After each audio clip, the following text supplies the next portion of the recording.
Baby girl, you back. Don't throw the ice in the trash. We can use that. Got a nice bra on. Maybe we can lose that. Don't say you a pro. I'ma make you prove that I love Dom. That should be your new tag. I just wanna hit that. I could be your new bat. Walk up in the house 2 a.m. where the food at. I'm trying to have it ready when I'm finished fucking. Yo, welcome back to another episode of Dialogue with Dom. I think this is episode number 7. Yeah, episode number 7 for sure. But today, man, I got somebody I seen start from the bottom. My favorite time of the year kind of coming up. You know, football season's upon us. So I got my dog, QB1, Malcom Bell in the building, man. What's up with you? Appreciate you having me, bro. Appreciate you for coming. Yeah, exactly. A long time. Like I'm glad we able to get this y'all together because I know I hit you up earlier in the year. He was like, man, it's kind of busy right now. So I ran back and hit you up again, you know what I'm saying? I'm like, can you come do the show? It's like, oh yeah, I'm free. I'm sure. I bet. So we locked it in. We got it done in a couple of days and we're here. Yes, so sir. I think it's perfect timing because like I said, a good time of the year coming around, football about to start up. Mm-hmm. You're actually a high school coach at Trinity. So coaching, how does that like work for you and stuff like that? How did you get into it? Well, I kind of know your story, but I know I'm just speaking on the present right now. We're going to go down the line and come with your story about coming up with how you even got to this point in life. Yeah. So I would say coaching for me is a way to stay in touch with the game. mm-hmm. I think, you know, after my playing career, ended, I just wanted to give back. And at that point, I felt like, was valuing coming back, coaching some young guys up, showing them the way, some things that I never learned. Yeah. I enjoy coaching. Yeah, so for sure. So y'all gonna go undefeated this year? I hope so. So we got some good guys. Yeah. Got some So did y'all win the state last year or the year before that? Year before. Okay. Year before that. Okay. Oh, see, look. But we lost it last year, so we got to get it back. Okay, got to get it back. Got to run it back. Yeah, I think y'all good. You the OC, y'all in good hands, man. Yeah. Y'all good hands. So, but people that is viewing, they might not know, but we have a long history. I've been knowing you for a long time since we was kids, you know what I'm saying? Playing sports around the way outside, in the street, the basketball, the football. It's just crazy to see your growth, man, how you moved up the ranks over time. Like, because, I mean, when we was playing, you was like that, but it's like, we kind of, everybody kind of on the same level. So a certain point, certain people take it more serious. When was the time that you felt like you started locking in and taking, like, I'm about to really take this on? Because, we was outside. So it's like, when you take it serious, like, I'm going to have the discipline to start playing sports seriously and be good at it. I would say like every kid in my era was high school. Okay. I think, through middle school was like fun. We played so many other things, right? Basketball, baseball in the street, football, all of that. So I never had the opportunity to like lock in on like that one thing. Yeah, for sure. And so when I got to high school, reality started to kick in. Mm-hmm. I can't be a 5'11", effective guard or a 3. I wasn't a good ball handler, so I was just a shooter, right? So at that point, I knew I had talent at football, but I never really worked at it. Mm-hmm. And so I started to see the light, I guess. And it said, you need to commit to this quarterback thing. So transfer from John Marshall, got to Henrico with Coach Kenny Day, and then the rest was history for real. So you played basketball your first 2 years of high school, right? You was doing both. So I mean, you was good enough to make varsity, Yeah, I mean, I always had that raw ability. Yeah. So sure. I think that's when I turned the page, when I had to lock in, that's when I realized I couldn't be raw anymore at one thing. Like I had to be like a technician at something. Yeah, for sure. So my athletic ability got me, but so far. Because then you got to put this stuff, you got to put it all together. Exactly. Yeah, but so quarterback. So you committed to quarterback after 2 years of doing dual sport, and you at Henrico High School, and that's when I really started. Because of course, like when you got in high school, you started taking sports, so we wouldn't see you right away as much no more. You know what I'm saying? We wouldn't see you right away, so they asked about you, and it's like, So it's like, I'm like, oh, they say, oh, Malcom going to Henrico, and I'm like, all right, cool. I see, I went to a couple of basketball games. You was in the gym, like you played with some good guys at Henrico and stuff like that. So I'm like, all right, cool. But then when you starting football, And I remember going to one of your games. I forgot why I was there, but I think it was just a popping game, and it was like a good game. You say I was real good back then in high school. So I came to check you out. I'm like, oh, no, you really you really got it. Like, oh, like I was seeing it from a different perspective now, because I was not saying I was ever on the football field with you, but like from playing back in the day, just, you know, kidding around, but we was taking it serious. But to see you actually against other talent and other guys big like that, like going against and actually killing, it was like, oh, nah, he doing his thing. He about to take this to the next level. So what was like some of your best memories, like from the high school ranks coming up and actually knowing you was about to get certain kind of like accolades to go to, like, you know, scholarships to maybe go to college and stuff like that? What was going on with that? I'm going to take it back a little bit, because I feel like, and I said I wanted to say this, but with y'all playing in the neighborhood, like throw it up and run, sideline hit, you know, super physical on the basketball floor, on the basketball court. I think that shit made me who I was. You know what I'm saying? Like being able to play all those different sports. It was really no rules. I got to try different things. I got to do different things. Y'all used to push the shit out of me. So I think we weren't trying to bully, but we just playing hard, you know. Like, and it naturally, it made me better. I feel like a lot of kids don't even get that anymore, right? They don't get to go out. They don't go outside. They don't, you know, play rough and all that shit no more. It's not really a thing. But to go back to the Henrico, I think, you know, at Henrico, it was one thing where I just had the whole entire offense. Like, we played a air raid system, so I was able to throw it as much as I wanted to. It also, you know, enabled me to kind of make quick decisions. My offensive line was good, but, you know, it was a lot of good defenses we played against, like Verona, Highland Springs. So, you know, the importance of urgency, getting the ball out of my hands, doing a whole bunch of understanding what the team was doing to me beforehand.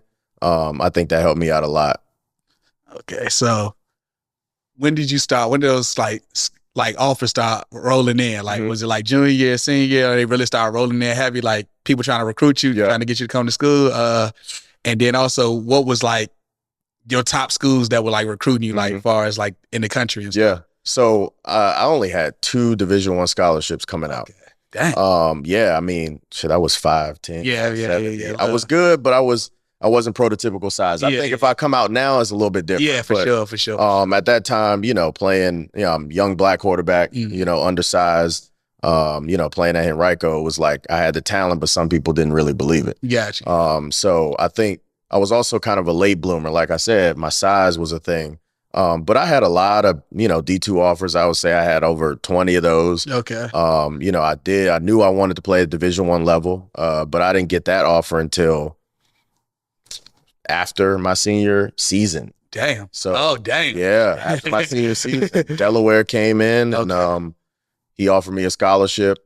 And then North Carolina Central came like 2 weeks after. Okay. And, you know, for everybody, they were like, well, you might as well just go to Delaware. Like, you know, it's the PWI school. It's supposed to be a better school, this and that. And I went to homecoming at Central, and it was history. Like, you know, he's like, well, I mean, this is a good. I'm like, yeah, but it just don't feel like Central. Yeah. So, but yeah, that's how I ended up at Central. But I didn't have a lot of, you know, big offers coming out. I had a lot of big interests. You know, the UVAs, the Techs, all those schools were interested, but you know, they couldn't explain or pull the trigger on a guy of my size and my stature. So what, you was like a 3-star recruit? Or? I was a 2-star. 2-star, okay. Yep. I was a late bloomer. Like when I got to college, it was a wrap. Yeah. I had to lock in a little bit more when I got to college too. I feel like I locked into the sport. I got better at quarterback, but all the other parts of the game, like working on my body, making sure all of that was right, I didn't really. That came over time. It did come over time. Gotcha. So yeah, it's not like them HBCU homecomings, man. And we was talking about that off air a little bit. It's like, y'all homecoming really it's one of them ones, man.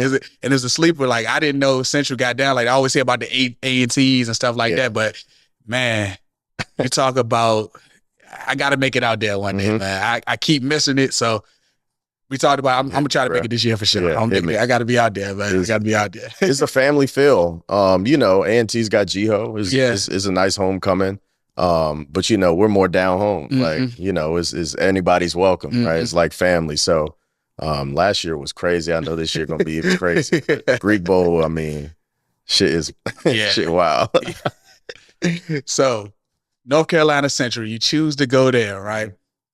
I know you don't play immediately. You redshirt your freshman year, correct? Mm-hmm.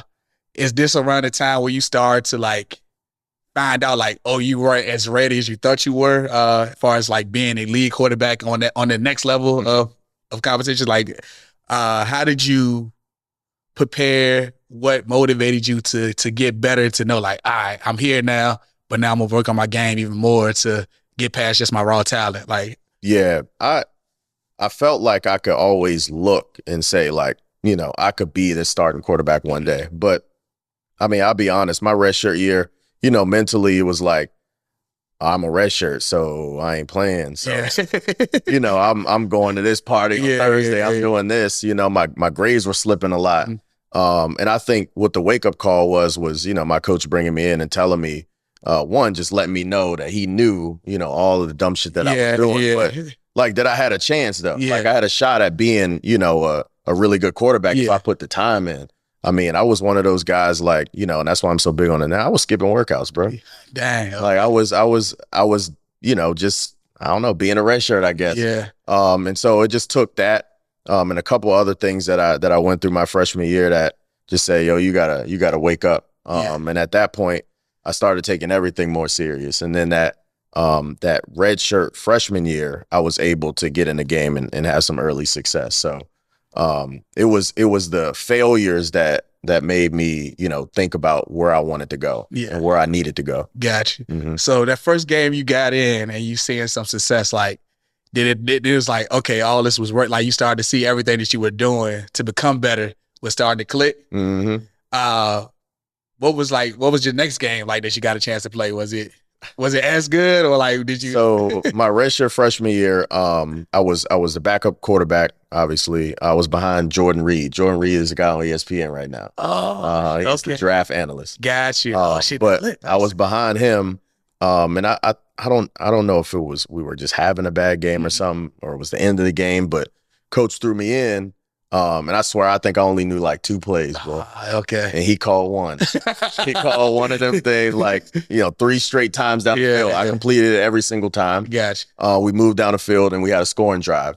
And so the coaches were looking at it like, all right, you know, this kid might be ready. Yeah. And so I went the next game and started against Savannah State. And and I didn't play bad. I played like a freshman. I played like a freshman that didn't really have a grasp of what I was doing, but I was athletic enough to get out of trouble, and I just knew enough to get the ball out of my hand. Gotcha. It wasn't until, you know, that following year, I also went through a whole lot of stuff then where I really kind of took it over as the guy. So, gotcha. You know, redshirt freshman was kind of like, I'm getting out there, I'm getting my feet wet, but I don't really know shit. And then, you know, that next year kind of, you know, I had to play from behind a little bit then, but I think my redshirt sophomore year was the time where I took off. Okay. So I meant to ask you this earlier. So choosing the quarterback position, right, and never wavering from that, who was like the quarterback that inspired you, that you knew like that's the position I want to play? It's funny, I get asked this question a lot because, you know, I'm a quarterback and everybody's got inspo. I was at a University of Richmond camp and I was playing for the Chamberlain Packers, so I was young. I was probably, you know, JV Pee Wee or something. And that summer they always had like this big camp where all the youth leagues came out.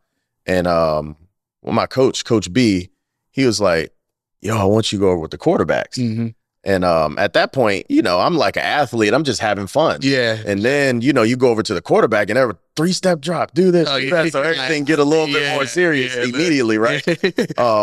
But I actually liked it. And so after that point, I never wavered. I never really had the inspiration. I loved football. Yeah. Like I liked the idea of it. So I knew, I played quarterback, but, you know, I was looking at everybody. Yeah, you know what I'm saying? Gotcha. And so as a high schooler, I started to lock in, I started finding like, you know, Cam Newton was the guy then, you know, Tim Tebow's was the guy, Marcus Mariota, those dudes. So I started to envision myself kind of playing at that level, but starting off, I just liked football enough. So it was like, all right, you want to play quarterback? Yeah, That's it's like, cool. sure, okay. You so know, I'll go ahead. like you was just on the field doing whatever. Uh-huh. Okay. And you know, I could throw, I could do all of that. I was pretty smart, I guess, but it was a unaware type thing. Yeah. Like I was just doing what the coach was telling so me you to do, You know follow what the I'm instruction, and it just saying? manifests into Mhm. okay. Mhm. Got you. Which is totally different on how things happen now. Yeah. Obviously. But Yeah, but I know usually athletes, maybe they see something, some athletes for sure, like they see somebody or see that position, Yep. they like, that's what I want to do. See, I thought I was gonna be a receiver because I really ain't like throwing the ball like that.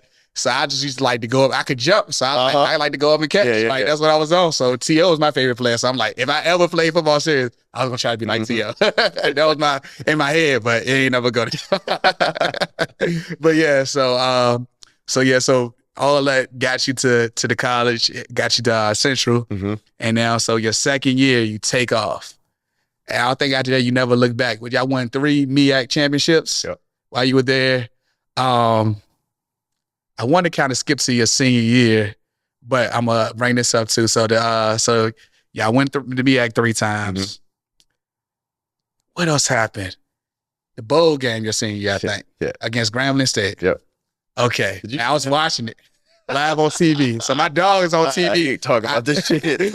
No, well, look, we're gonna talk about it a little bit. And when I clip this up, I'm probably have to have. I'm gonna have your last touchdown there. At least you know what I'm saying. I'm on good. But I remember watching it, and then like before the bowl game, y'all did like a Sports Center special where y'all were on it. They followed you around during the practice field, going to watch film and all that. Like growing up, all like as a aspiring athlete and things like that, everybody wants to be on ESPN and Sports Center and stuff like that.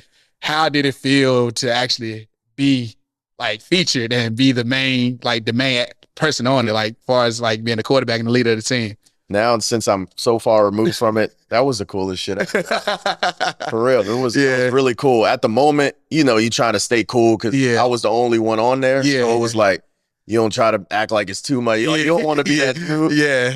But at that time, though, it was you know, obviously it was serious. So, you know, you couldn't really enjoy how you really wanted to. But now looking back on it, it's one of those things that I'll never forget. It's one of those things that, you know, for the people that are from where we're from, like they were able to see like, yo, like, you know, that's dude. He was just, you know, messing around over West of Wood. Like he was just doing all this. Now he's, you know, on ESPN on Sports Center. So no, it was just looking back on it, I really cherish those moments because it's something that a lot of people, even playing at the highest level, still don't get to do. Yeah, exactly. So I was grateful for that for sure. Yeah, man, it was lit. It was a tough game, man. Yeah, I didn't pull it out, but I know that fourth quarter, y'all offense, it was like a struggle defensive back and forth.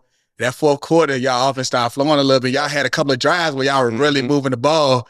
And I think y'all tied the game up or like you failed because y'all ended up going for 2, right? It was 10-9. 10-9. Okay, yeah. So I remember that last touchdown, like you scored, like you threw off the run. Yeah. Right in the back of the end zone, boom, receiver catch it. Man, rehype. I'm like, oh, they about to win it. They're about to go to overtime or something. Like somebody. Yep. But that was like that was a clutch ass moment because it was like a minute and 40 seconds left. Yeah, like something like that. So it's like in that moment, like that play, like when stuff like that's going on, does the game like slow down? Like as soon as you start moving, were you able to still process like, I know where I'm going with the ball? Like I see, like break down the moment a little bit for me. I mean, I think we called I want to say it was a screen and go. I broke out. We had pressure. We were getting pressure all night. Those guys were really tough friends. I mean, like for real. Yeah, that defense was a defensive ass game. They were kidding. But I broke out, and I think that's where, like I was saying, like I think that's where in that space I've always been so comfortable because of all the shit I used to do in the backyard. All the shit I used to do when I'm throwing up and run and playing football and stuff with y'all. But so those moments do slow down. Like it's just you, like your breaths, right? Your eyes, your vision, all of that stuff. And to be honest, that throw that I made was like very difficult. I know, Looking back at it, like it was one of those where it was straight adrenaline. It was like, this is what you need. We got to have it right now. And I think just the X factor of how I was playing that whole year kind of took over in that moment where we weren't going to lose if it was on me. Yeah, gotcha. And so, you know, I had the opportunity to you know, make a play, made the play. Quentin made a good catch in the back of the end zone, but I mean, we just saw Patrick Mahomes make a throw similar to that. It's like almost the same yardage, right? But talk your shit, man. But no, it was a breath of fresh air. It was a release that we scored that touchdown, and then it was just so crazy how it got taken away. Yeah. But you know, I hate talking. Definitely a tough loss, and it would have been a great way to wrap up your senior year, for sure. Because, like you said, every year y'all progressively got better, and that was under your leadership as the quarterback. Yep. Like, you know what I'm saying? I think what you lead all the quarterbacks for wins and also yardage, passing yards and rushing yards in the program history. So, yep. I'm second. I'm second. Total yards second. Okay. I know I'm somewhere in there with top rushing yards. Okay. Like that. But yeah. Yeah. I know you were first to get at least 6 down. Yeah, got you. I was the first guy to get something like that. But yeah, to wrap up the senior year and to go out with a heartbreak like that, man, I know that it was crazy. I felt that way. Look, I'm playing NCAA football, and I just lost the bowl game. I was like, damn, it's over. Yeah. So I can imagine the real life emotion, right. Like on being on the field and making plays happen, and then that's how I got taken away, and then damn, we lost. Yep. Damn. So after that, your senior year, you graduate. Well, did you graduate the year before that? I graduated that December. So I graduated a week before the celebration. Okay. And you were a criminal justice major. Yep. Me too. Mm-hmm. So would you just move, like, were you ever going to utilize that degree, or you just was doing it? To be honest, like, yeah, I wanted to be an ATF agent, but like that was kind of like the extent of it. You just, if nothing else worked out, got you. I was just gonna go and do that. Try my hand at that. Go on to training for that.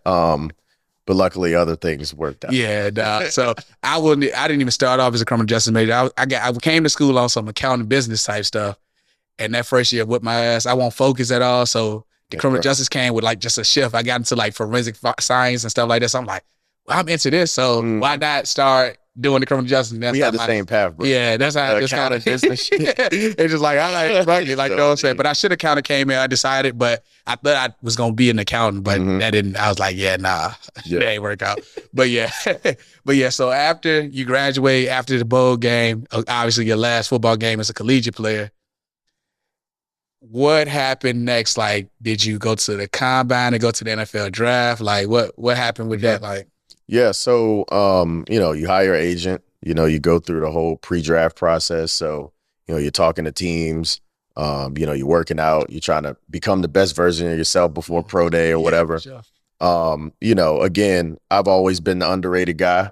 So even going into potentially professional football, it was you know, even a bigger leap. Because now, you know, you're talking real money at this point. Yeah. So again, the same thing is the same song. You know, my size has always been a thing. And so I think with my size and playing at the level, not saying that MEAC football isn't great, not saying that it's still not the highest. Still D1, but it ain't the highest. But you know, it's not the highest. And at my size, and they want to see you, you know, have that success at that next level, or a little bit further. And so, you know, I played a couple games that weren't really that great against those bigger teams. Not all on me, but that is what it is.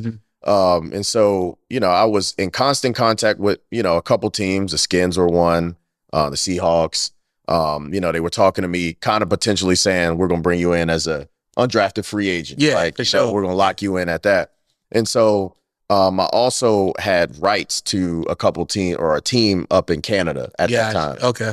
So Winnipeg had rights to me. Okay. So if anything had went south with NFL, then I would have just said, hey, like, I'm good. You know? So that happened. You know, I was waiting for a call after the draft where all the undrafted free agents get calls. And, you know, I seen some dudes that I played against that was nowhere near me, you know, get an opportunity. And, you know, it is what it is. You know, reality starts to kick in. I've always been like that real guy. Like, you know, my dream leaving Henrico was I just wanted to play college football. So everything that came after that was like a bonus. Like, damn, So I'm, I feel like some way I wasn't even really prepared for professional because I'm like, I'm living it up. I'm like, this is, I love it. Like, this is what this is my dream. This is what I wanted to do. And then you're good. And then it's like, oh shit, I can play pro. Yeah.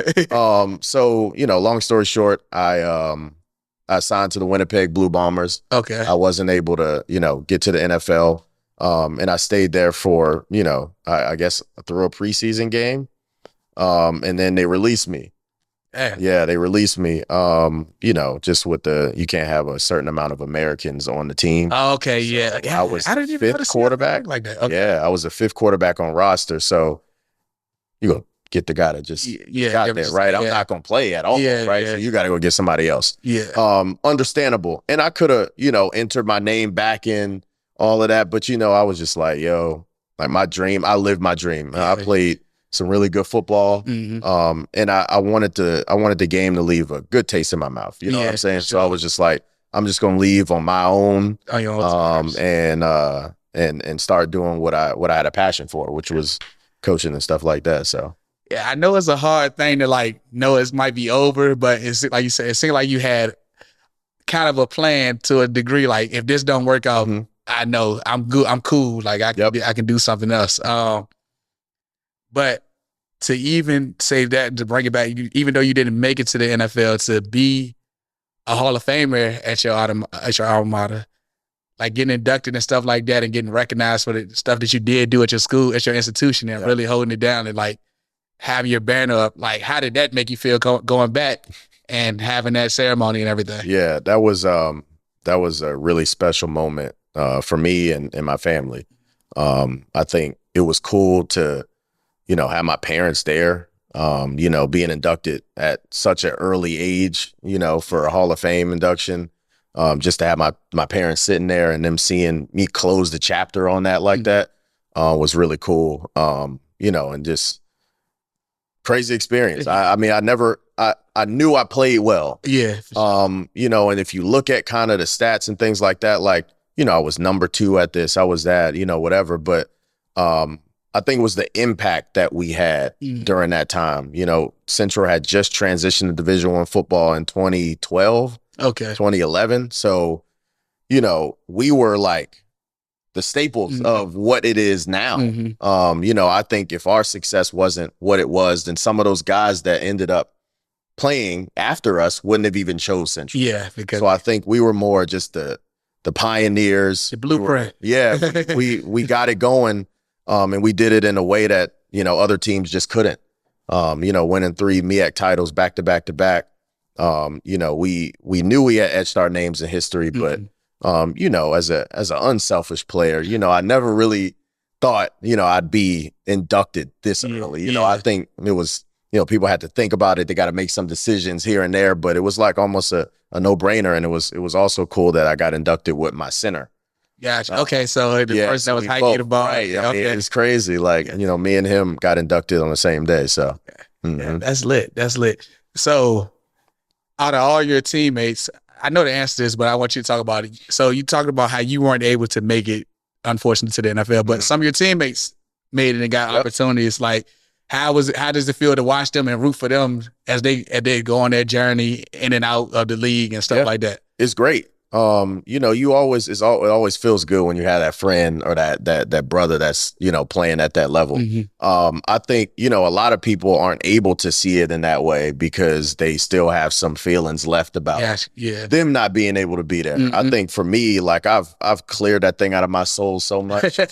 I'm like, I love football, but I'm so happy to be in the position I am right now. Now, if you keep playing, I'm gonna still root for you. But my time has passed. And I totally understand that. One of my boys, he had got drafted by the Bucks when I was still in college. Okay. He's still, trying to find his way right now. He'll probably play UFL, something like that. And then I know he got a ring too with Brady. He did. Yep, Brian. So that's lit. Yeah, that's lit. Yeah. He's a frat brother too. Yeah. I be doing my research. And and then my boy Nick. Okay. Young boy. He was a starting freshman when we were seniors. Uh-huh. He's with the New England Patriots right now. Lit. Yeah, so it's cool having guys. I got a couple friends up in the CFL doing their thing, but it's good to watch. It's good to see them still living out their dreams and being happy with my decisions too. For sure. Not no slouch either. So coming back after the whole CFL thing, getting cut from the roster, deciding to come back home. Did you have a quarterback training that you do? We call it undefeated quarterback training. Yep. Did you start that immediately? Like, did this something like that you just tapped into as soon as you came back, or did you chill a little bit and kind of prop your feet up? Like, how did you start the undefeated? It went, so I during the whole time where I was redshirt, and I was also really understanding that I was not prepared. Like, and not, it was out of my control. Yeah. I didn't, I had great coaches, but I didn't have anyone to kind of, prepare me for the little nuances that I needed to be successful at the next level. I was high school successful. Yeah. And so I thought, all of the things that I went through, like, it's no way if I go back home, like, I want to be able to put kids in a position where they're able to go to that next level and be prepared. Or whatever that next level is. Yeah. Maybe it's from youth to high school. That transition is hard, right? How can they be more prepared than I was coming out at that point? And that's kind of where the thought came from. Like, how can I better prepare all of our young quarterbacks, to be successful at whichever their next level is? And so, yeah, that's how I started. It was right off the bat too. Right off the bat. As soon as I got released, I called up a couple of people and was like, I just started marketing for it. And started at doing things for free. And then, names started getting out there. I was actually not just doing drills and just coaching people. I was really helping guys get better, like, immediately. With mechanics and all that kind of stuff. Yep.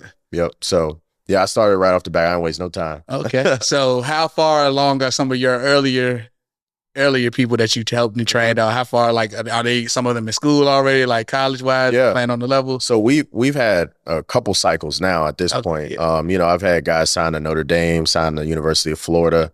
A couple guys that I trained out in college are now playing professional ball. Okay. You got Devin Leary up in Baltimore. A lot of guys that have bounced around and done different things. But I've touched so many quarterbacks, and I've got a lot of quarterbacks in college, D3, D2 level, D1 level. Got a really good class about to come out right now with some guys that we'll see in the paper a lot this fall. But, just the whole program as a whole, like, from youth all the way through.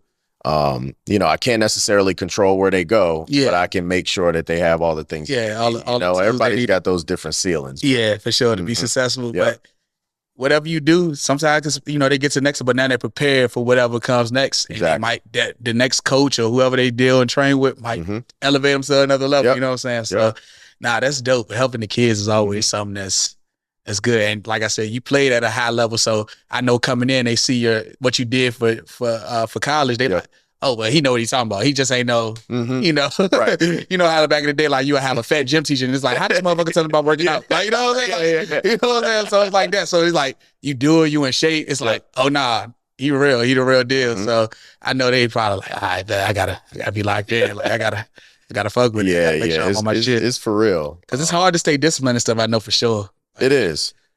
I mean, and it was hard for me. I remember, like, my dad paid for workouts, and sometimes I'm like, I ain't going to work out. So it's cool to see, all the guys, every kid that comes and trains with me, and I think it's just where the program has gone. But it's business. You got a little 10-year-old that should be out there smiling and all that, like they are locked and ready to go. So yeah, it's been cool to see, cool to be a part of. Yeah, and that's kind of where the game, all sports are kind of going. Like, people got it. Like we said, we were just outside doing it. You just have to be good. You're just like, all right, that's playing somewhere else. But it's like, now people like now, like, if you're not on it early and you're not training early, you kind of get left behind a lot of places, because it's like, oh, you just don't know the technique. You just good off raw talent. But it's like, nah, you need more than that, because the people that you're going to face because your raw talent going to take you here. And then when you get there, you're going to be lost completely. Yep. And it's going to be like, damn, like, maybe I should have trained because I don't know what the hell Right. going on. Yeah. Yeah. So what when you're training and coaching, like you see certain players, how do you know they have it? Like, I mean, it's just their figure it outness. okay, Guys just figure out things Gotcha. when they're athletic or they have it. Mhm. You know, you can't, you know, I always talk about it like accuracy. Accuracy is like, you know, I can coach you to put your body in the right position to make a straight line throw. But what happens if you can't get in that straight line? You know, then that's when you start seeing the kids that have it, because Okay. even without being perfect, they're still making things happen. Gotcha. And so, you know, you see those guys by the way they move. Some guys got that twitch, got that wiggle. And some guys got like that live arm, like they're throwing it. Their mechanics aren't great right now, but you see like it's a live arm, like he can really throw. So, you know, and that's something that people think, you know, you can coach and coach and coach, like you can throw and you can't throw. You have that ability, God-given ability, or you don't. Like you can refine it, you can tune it up, you can do whatever. But the natural throwers are the guys that make it.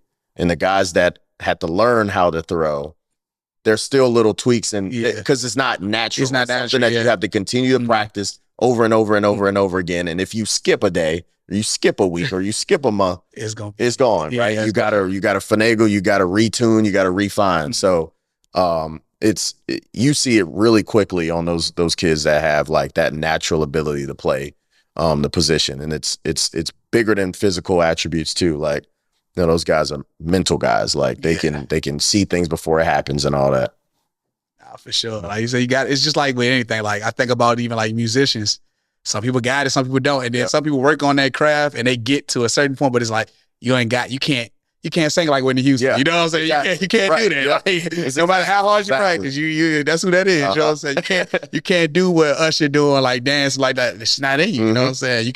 Chris Brown, like you can't do that. Like he just naturally giving that. Like he doing flips to the beat and shit. You can't do that shit. You know what I mean? Like Patrick Mahomes though. You got every kid trying to be Patrick. You can't be Patrick.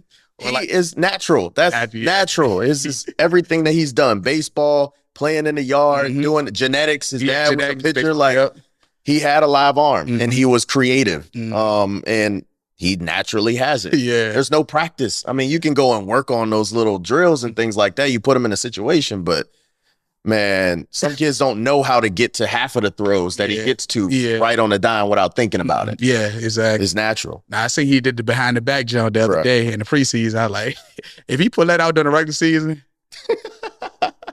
boy, he will. That's the wild part. Again, they doing it like they up a lot. Just go ahead and try. Why not? I'm still pissed at them though, because I'm a Niners fan. So it's like, my brother a Niners fan. I'm over it. I'm over this. Yeah, let me take But we'll get into the NFL a little bit. I ain't even gonna piss myself off yet. So do you with like you coaching and actually going to college and stuff like that, you think you would have ran up the NIL if it was around when you was? I would have had a good shot. I would have had a good shot, especially in North Carolina. I would have had a good shot too. You know, it would have. It gets me. It's like I used to have to make my own highlight video. Damn, for real. Yes. Like now it's a thing. You know, like people are actually getting marketed. I think that was half of the battle of, you know, I didn't have a lot of backing. Gotcha. You know, like it just wasn't a thing then. Like reels weren't a thing. All that, you know, social media wasn't as big as it is now. And so I think in this era with what I was doing, I could have done some good stuff. You know, get a car at least. You know, maybe it's not, you know, in the money part, you know, maybe I don't get that much, but at least, you know, you get your car, you know, you get some free meals here and there. You know, some of the guys down the road at Duke and UNC probably would have took all the big shit. I would have had a piece of the pie. So with like speaking of NILs more and touching a little bit more, do you see it have a positive, negative effects on the kids coming up now? I think it just depends on how they're brought up. Depends on what their values are. You know, depends on what the parents' values are and what they instilled in them. I think, you know, if you're willing to, you know, are you going to lose yourself for money, or is that really like the motivator? Gotcha. You know, I think some people understand like, you know, that's an avenue, but I still got to handle my business. And then some people see it as an opportunity to make the money and do all this other stuff, lose focus on what made you the money in the first place. So I'm good with NIL. I think it's a perfect thing. I wish I had it. You know, it gives guys an opportunity to start to see themselves as something else other than just a football player or a business. Know? Exactly. And that exposure, like even just from being kids, I just remember being exposed to certain things that's like some of my friends or some of the people that we grew up with never seen. And I seen how, like, not saying that life ended up bad, but that exposure made me know it's something bigger than just this. So every level you get to in life, you need that exposure to let you know, like, okay, I can get it. I can attain this. Is right here. I know I can make something out of this. So nah, that's real. That's real. I know that. I mean, it's in high school. And, you know, you got guys in high school making, you know, if they ain't making no money, they get little free boxers here and there. They get, you know, some you know, whatever. I mean, they get to do anything at this point. I'm just glad people ain't got to sneak under the table no more, because, you know, my dog Reggie Bush lost his Heisman Trophy because he signed a jersey. Like, come on, bro. Like, what you want this man to do? Y'all, and that's like the framework for what it is. Right? Everybody signing autographs and all that now. So they done brought the college game back, with people's names on there, getting paid. So it's like, come on, man. Get these people that money, man. They out here risking their lives. Y'all selling out arenas. Coaches getting paid millions of dollars. Y'all not feeding the players, especially the star ones that's making the program, having these people come out. So. And the scholarship ain't enough. That none of that was ever enough. Like, I know, I mean, it's tough. I mean, you got to think, you got your scholarship paid for it. Then, you know, you can't go and get some extra soap when you need it. You know what I'm saying? Like, guys are really struggling back at home, and, you know, it's something where maybe they're kicking something back home. Like, to think that just a scholarship, we're taking these guys out of their environment, giving them an opportunity, but only paying for school. You know, that becomes really, really tough on a family that actually needs it. You know? For sure. And those stipends, when you get that stipend, it's going like that. All right, no, it's going. And I mean, you know, it's and everybody's spending it on whatever. Right? You get a little stipend, you go buy 2 pair of shoes. You know, I'm good. I ain't gonna have no cookout or nothing, but we're gonna be fresh. We're going fresh. Gotta look good. Make this shit look good. Make this shit look good. I seen recently the Olympics just wrapped up, but I see they trying to present flag football as an Olympic sport. You trying to get out there? What's up? What you feel about? What you feel about? Have you seen all? I seen the guy talking crazy, like he think he on Patrick Mahomes. I mean, I take football so serious. So it's like, if it's not in pads, then I just can't play. But I mean, I know a lot of guys that play that flag shit, and when I tell you, it's like some of the worst football players that I remember are really good flag players, bro. But that's how I go. No bullshit. Like, some of the worst players are really good. So it's like, I understand, bro, and why he thinks he's like the best, and he's got more IQ than Patrick Mahomes. Because you don't got to worry about getting lit up. If you get lit up, it's bad. Exactly. So it's like having it's not gonna happen often. If somebody run into you and you fall, it's like, oh damn, it happened, but it wasn't supposed to happen. But every down when you on pads, it's a chance somebody gonna knock your ass out. that hitting ultimate equalizer football. Like, you can't. There's a lot of guys I remember. You in youth football, and you got Oklahoma drills. Those was the guys that was in the back. They weren't trying to get hit. Back in the This is their chance now, because now they can play without a thought of getting hit. But you know, it's guys that actually play real football that are playing flag football. If you want to do it, cool. That's just, you know, it's not really my thing. But guys put a lot of time into it. But Buddy was talking crazy. He couldn't even talk. I'm like, see, you just need to sit this one out, man. You need to sit this one out. It was his time to shine. But get your clout, run it up. I mean, it's your brand. You got to say that headliner, like, you know what I'm saying? It got him on every platform, so he doing something right. I said, came across my sweat. I was like, damn, they making flag all the thing. I didn't even know. Just like I didn't know the 3-on-3 basketball thing until we lost in Ice Cube. So like, send us so that was I did not. There's a lot of Olympic sports. We only focus on the track and field, the swimming, and basketball. That breakdancing shit threw me for a loop. Shit like that. You know what I'm saying? I don't be knowing. I just watched the track, the swimming, the gymnastics for like Simone Bell. And that pretty much be it, man. So I don't be knowing. Recently, I watched a podcast with Brandon Jacobs on it. You know what I'm about to ask you? He talked about when he played a game of high school football off He was cocaine. high. Yeah. Now, I'm not gonna ask you if you ever played, but have you ever witnessed a teammate or somebody you know be fucked up like before the game, like something like some weed or some other substance, and go in the game and ball out or just wet their pants because they were just they couldn't get it To together? be honest, yeah, I've seen it before. You know, I've seen it before. And no, it was not a good experience. It was not a good experience. The shit was really bad, actually. You know, and guys do that thing before the game. Yeah. You know, some guys, that's just what they do. Yeah. Some guys, that's part of their lifestyle. Yeah. The way they function is doing that. You know, I had a couple teammates. Yeah. See. Never on that Brandon Jacobs. Yeah. I ain't never seen that. But he had like 300 yards. Yeah, right. I was like, man, they just gave him superpowers. No, but sir. now I think about, I started thinking about, I'm like, he was a Giants player. And I started thinking about all the Giants players. It's like Lawrence Taylor used to be high as hell on the field. I'm like, ugh. We seen old videos of Odell possibly doing. I'm like, oh, that's what's going on. That's why y'all wouldn't need Super Bowl. Because Lawrence Taylor got 2 Super Bowls. Brandon Jacobs won a Super Bowl. Yep. Yeah, they was high, man. I mean, you'd be surprised. There's a lot of guys that like that's their routine. Yeah, it might not be coke, but just some alcohol. Like I never seen Marshawn Lynch say he used to drink Hennessy before the game. I'm like, how? Bro, Make you slug. But it's wild though, because like when you watch his shit, it's like, yeah,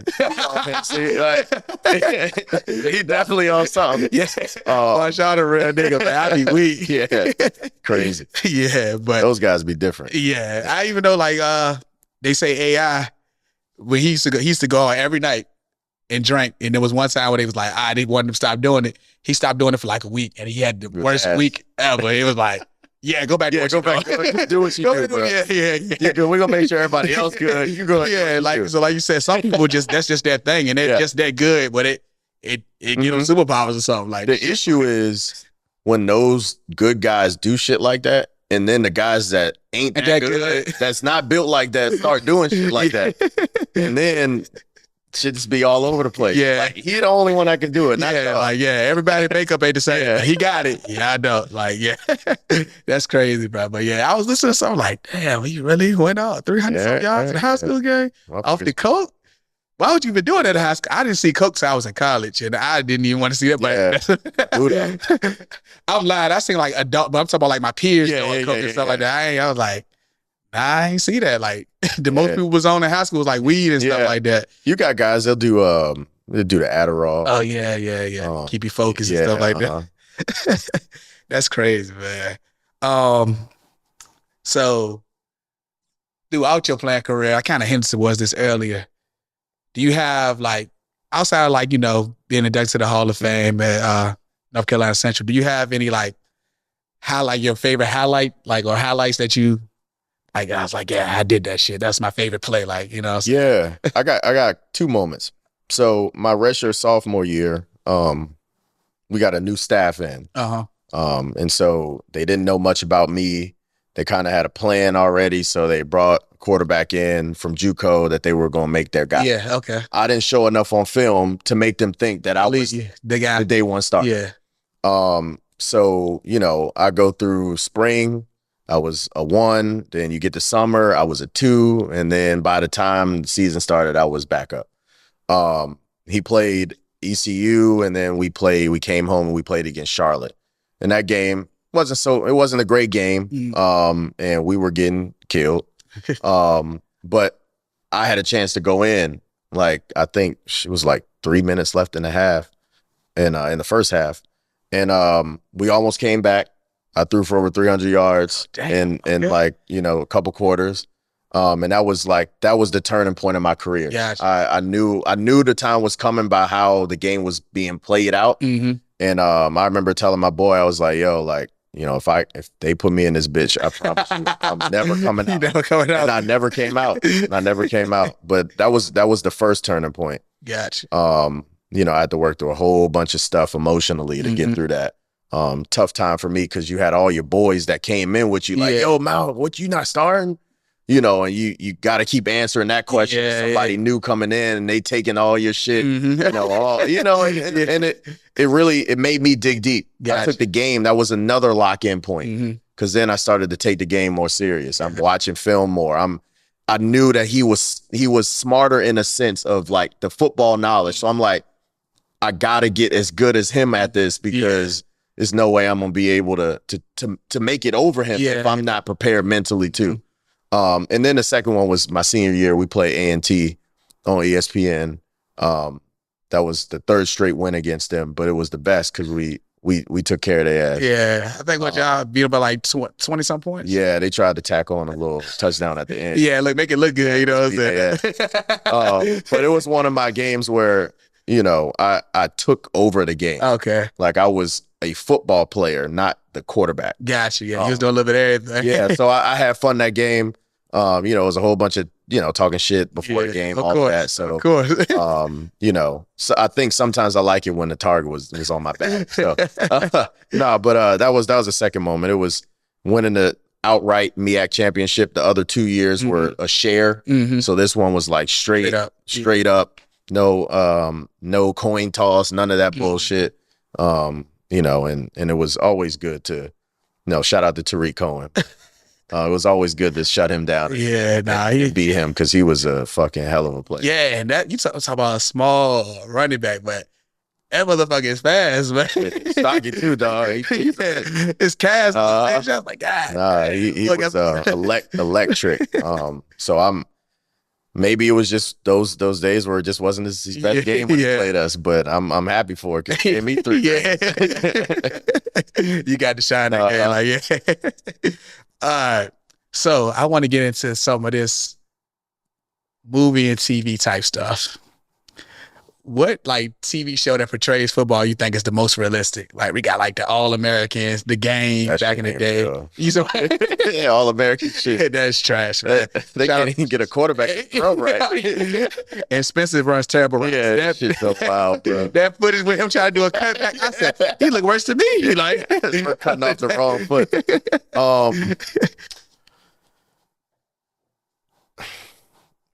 Friday Night Lights. Friday Night Lights, yeah, that was a good one. I think the movie Mouse. The movie is what you feel in high school, like as the quarterback, like all of it's on you.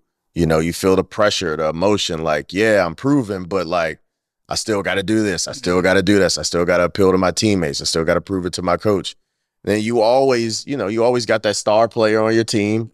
And I think it was like how high school is, you know what I'm saying? And how you move on from that. So it was super real, I think. And that's definitely how football go. Yeah. It used to be the show back on the day. But it's like, I was like middle school. So you probably was like in elementary. But it came on ESPN. They only had one season. It had Cuban Gooden's brother in it, Omar Gooden. I can't think of the name of the show right now, but it was like on some, it was like a real ass show. It was a fictional team, but like it dealt with like the steroids, like drug abuse. One of the dudes, like he was like a cokehead or something like that, like doing Blue Mountain. No, I can't think of the name. I will figure it out. I had it, but then I forgot it. But but you can't find it. It was literally one season. It was one season on ESPN, then they canceled it. It was on some stuff like the NFL didn't want that to be betrayed, like we're really going up. Oh, you remember the game, the Blitz game? Yeah. It was kind of on that type of show, like that show, like the injury part, like when they going through injuries, like the NFL didn't really want that to be portrayed. It's like the struggles of an athlete, like what they do after the game, or like recovery, like you know what I'm saying? To bring that shit back. Yeah. It was real. So the Playmaker. Never heard of that. It was on ESPN. Check it out. Like I remember watching it, but I was like, it came out like 7th, 8th grade, something like that. I remember watching it, and I watched the whole first season. Like I said, Omar Gooden's in it. So I remember him because Mo from Smart Guy. You know what I'm saying? So I'm like, I dog here, big boy. You know what I'm saying? I'm like, all right, I'm tuned in. And I was like, oh, damn, this y'all sweet. But it reminded me of the game, the Blitz. Yeah. How the Blitz was when the people used to get hurt, had to go in the back and shoot up, come back out regular. I'm like, oh, damn, that's really how they go. I never knew. Yeah. Players got hurt and came back. I'm like, how the hell he do that? So I think I shot up. You ever take one of those? Yeah.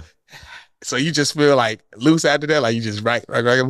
I mean, it's quick, but after, because you're really floating. Like your body is like, it's almost stronger. I think it's more in your mind, but it's like you're more stronger. It's like whatever you had. I think I had a broken rib, and so my back was like really messed up. So I had to wrap my whole torso and like bandage or whatever, and it went around my leg so it could keep me up and stable. And I had to take a shot. I didn't feel nothing. This was 2014. We played A&T for a championship. Okay. And I tell you, like, I never felt that good playing football again. But after, Yeah, I heard it's like that. can walk. Yeah, damn. So it's like cool because you won the game. Yeah, like, you did what you're supposed to do. But I mean, you talking like it takes till the next evening to get yourself back together. It depends on your injury. Like, Yeah. it's just gonna make it feel worse. Yeah, it's just giving you kind of like a block, chain block right there. Sheesh. Yeah, I don't know, man. But I found out all about that stuff, like watching different podcasts and players talk about it. I'm like, oh, damn. Like, now I see why, like, how them, like, kind of criminalizing weed in the league was bad, because some people, that's all they really need for is a pain tolerance. Correct. But now you got people doing other stuff, and then they get addicted to pills and stuff like that, or alcoholism exists because people want to numb the pain. So it's like when somebody could just smoke, they'd been fine. And they would have been straight. Yeah.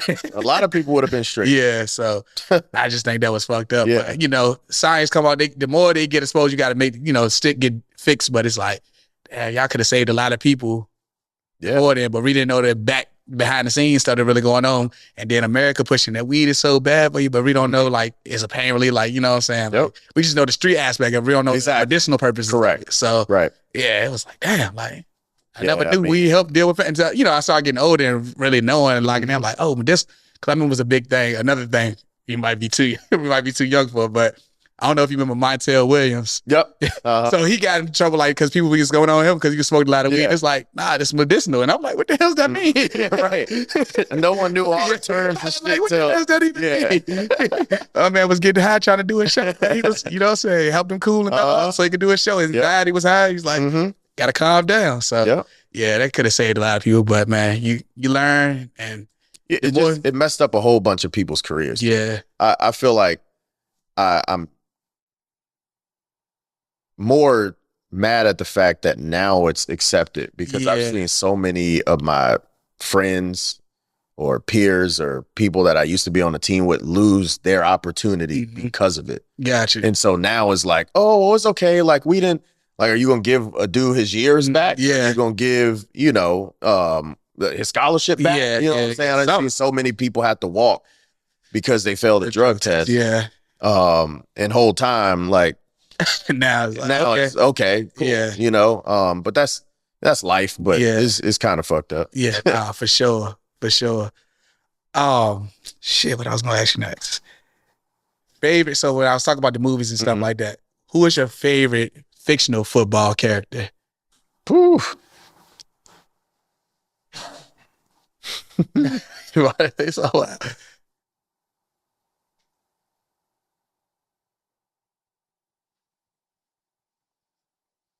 fictional. Yeah, so like I'll say like the Water Boy, like Bob Boucher, like Willie Beeman. Well, that's my favorite. Like one of my favorite. I would have to say that would be my fictional. Yeah, Willie Beeman. Even Willie Beeman. Any Given Sunday is like that, man. That's a classic, certified classic.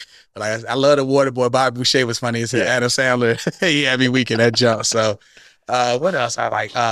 It's a couple. Who's the guy from The Longest Yard? Adam Sandler in that jump. So they got The Rock in that jump. I forgot the character name anyway. Oh, sheesh. The replay. I can't remember right now. I'm drawing a blank, but I like that movie too. I like that movie too a lot. I feel like it is. But then when we was kids, I used to Air Bud, The Little Giants. That was my shit. I was about to watch that the other night. But sometimes, look, Icebox. Yeah, sometimes I turn on the Disney Plus and I be looking at it. I'm like, I'm going to watch this today. I bet. I just watched all the Toy Stories like a couple of months ago. I just watched all of them back to back. Like, I ain't doing shit else today. Toy Story, my shit. So, but yeah, now the Little Giants, that joint classic. Classic. I think Willie Beeman probably. And then my shows that I say I be fucking with, like The Game was my favorite sports football show. I love that show. Daryl and the goddamn Melody. I got inspired by that. That shit was toxic as hell. Now we're on. But when I was coming up, I was high school and college. I didn't try to go get my ex back because I seen the shit. I got inspired. Like, oh, they pulling up on each other. That's what I did. I could go get my own girl back. It ain't work out. It worked out for them in the show. It ain't worked out for me. You know what I'm saying? But yeah. So speaking of like stuff like that, making it to the pros and NFL, who do you watch football, like professional football now? Like still into it? Yep. who's your squad? Like, who you be rooting for? Commanders. The Commanders. Sucks. Yeah, Hey, y'all just lost somebody today. We did. Tyson. Y'all Terrible. Y'all trying to get Ayuk, but I don't think it's gonna happen. Feel like I seen someone trying to get CD too. That's gonna be a long shot though. We'll see. God But damn, y'all getting rid of pieces. We need somebody. God damn it. I mean, Jaden, I will say, like, I haven't really messed with a quarterback for us in a long time. Okay. Like, Sam Howell was straight, like, good quarterback, whatever. But like, I think Daniel's got like that X factor. I think he got star power. Yeah. And I think he doesn't give a fuck about messing up. Okay. I think he's just super confident. So Gotcha. he needs. That's why I'm like, can we get somebody that's like wide receiver one? Like, can we free up McLaurin a little bit? Yeah. Can we have like a CD? Mm-hmm. You know, to let him have some fun, air some shit out. But wishful thinking, we'll see. Let's see.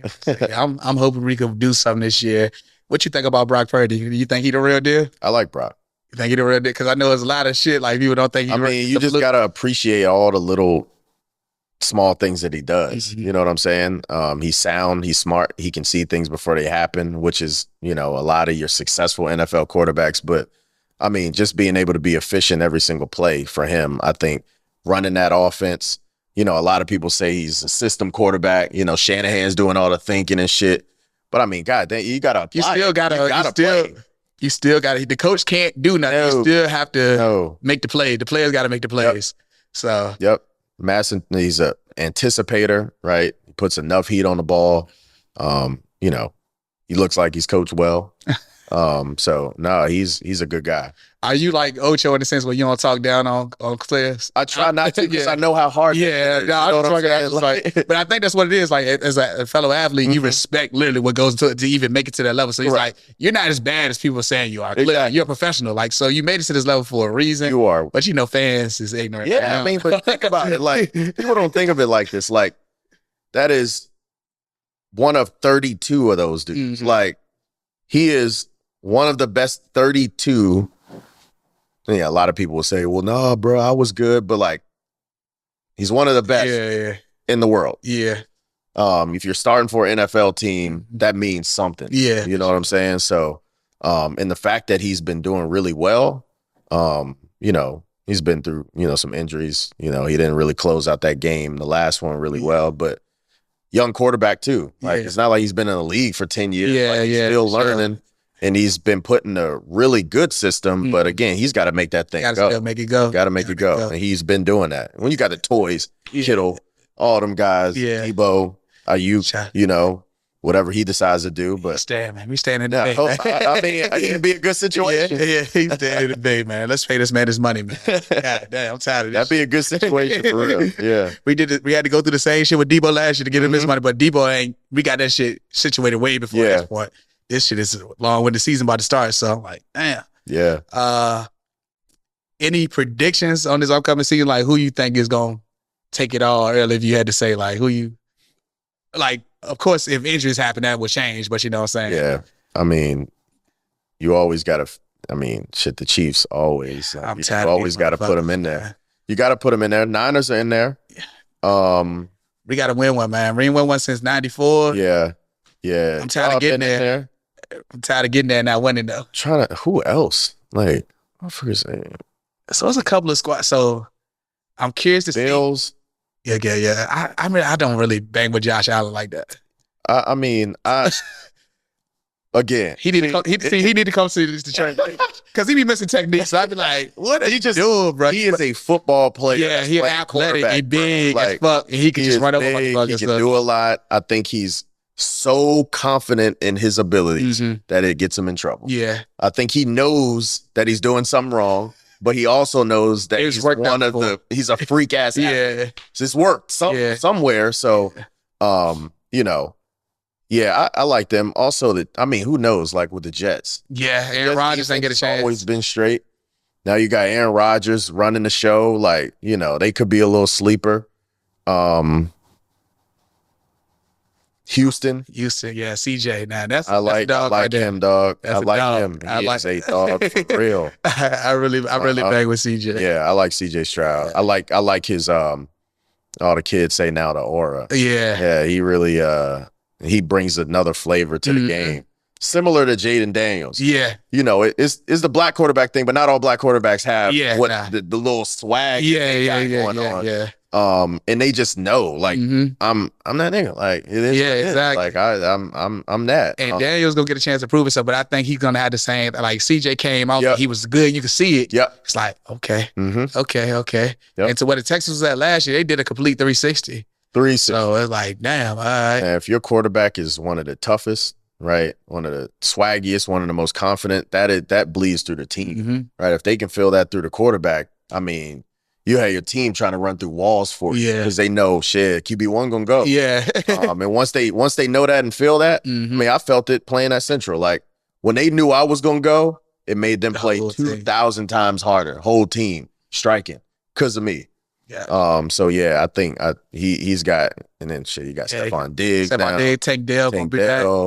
What's the other number 12? He's still there. He's an outside receiver. I know exactly. Fuck. Raw. Yeah. And they got Schultz at the tight end. So he's all right. So yeah, it's gonna be a good look. Yeah, they could win that division easily. I don't know who else. Like the Colts there. Colts have a really great defense. They got some dogs on defense. I really bang with their defense, but they gotta get their offense in some order this year. They can't just be giving away games and shit. But yeah, I think I'm scared. I don't want to say the Chiefs. I mean, I was hoping. I wanted to see the Ravens in the Super Bowl. I'm not gonna lie to you. I thought we was gonna whoop their ass because they did what they did to us on Christmas. But that was all. It was a defense. Like they set Lamar for success to get his last session. But their defense really is what killed us. You know what I'm saying? And I thought if we would have ran it back against them, we would have beat them for sure. Yeah, the Ravens shit was. I couldn't even understand that game. I felt like it was like, you know, in the NFL, you got, you know, and their coaches, they scheme up everything. They got a lot of, you know, things in their repertoire like they can get to. And it just seemed like the one thing that got them there, they weren't doing. So it was like everybody's confused. Why are they going away from it? So now everybody, this shit is scripted. It ain't no way. How's Lamar not running? Like, it was a couple times he pulled up. I'm like, yo, what are we doing? Yeah. Like, but yeah, I mean, you see it. It was like the lowest percentage of runs in the whole season. And they literally their defense led in all categories, and the offense led rushing. It's like run the ball. Crazy. I couldn't understand it. And then it was like, okay, your game plan, you're trying to switch shit up. Well, why didn't anybody go back? Like, they just stayed on that path, and it was like a downhill slope. From there. But they had got there through running the ball, good play action, right? Explosive plays, and then all gone. All gone. They dropping back every down. Yeah. And like it's been a couple times where he could have easily took off. I'm like, run that bitch. Don't prove us to get look, I fuck with you, Lamar. Don't prove us today that you go. But I think he'll learn, like you said, it's a lesson. And I think he'll be back and better because every time they count him out, he shows you that he one of them ones. No matter what, whether you prefer this game or not, he one of the ones. So it's like he gonna show and prove. You know what I'm saying? So and he is what the game has moved to. You can't do anything remotely close to what he is doing on the field as a creator. Then you can't play the quarterback position at the highest levels. Like, you know, when you got offensive coordinators and QB coaches kind of talking about, all right, well, we need to be able to extend the play past 2.4 seconds. Because we know the defense will break down in that amount of time. Do you think you can sit back and just do whatever anymore? You can't. Like, you got to be able to extend. You got to be able to stay alive. And if you don't have that twitch, that wiggle, right, that slippery style of play, then shit, it's hard, bro. I mean, people barreling down your neck running 4.3s, 6'5", 250. Like, you know, you got to have a little something else with you. And if you don't have that, then, I mean, shit, sorry for you. Like, you know, that the Tom Brady's, the era was nice. It was cool. But, you know, you can be that good of a passer and also be a really good creator, too. You can see that with Stroud. He's got a really calm game about him. He'll create if he needs to. He's also got confidence in the pocket. It's a lot of those guys. You know, Patrick Mahomes, people don't say he's fast, but he's creative. He can extend plays. Like Josh Allen, people say he's crazy, all that, but like he extends the play. And that is the name of the game right now. If you can't do that, like I said, it's tough to play down after down because off schedule things will happen. Defensive coordinators will get you at some point, and athletes, I mean, you're playing against the best athletes in the world. Sometimes coaching don't matter. Yeah. Right? Like, yeah. you just got to make a play. Yeah. You got to get your offensive coordinator out of a bullshit situation. And, you know, they're relying on, that's why they pay them the big bucks to do that. Yeah. So the guys that can't figure that out, they don't make last. it. Yeah, they don't make it. Damn. But yeah, I'm hoping that we take it all this year. I need a Super Bowl in my life so I can talk my shit. Y'all got the team. I've been down for a long time, man. Come on, 49ers, please.